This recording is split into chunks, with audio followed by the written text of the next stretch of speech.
to get the Monsters Labubu Wacky Mart series figure. In this video, I will guide you on how to get the Monsters Labubu Wacky Mart series figures. For this, open up any web browser. Now, search for Popmart, then head over to popmart.com. Make sure to log into your account.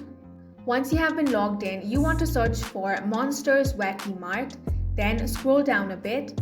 Now, click on the Monsters Wacky Mart figure option. Now, as you can see, the launch time is June 13. If you want to get this, you first want to select the size. You can select single box or whole set, then select your quantity. Now, you want to click on the Notify Me option.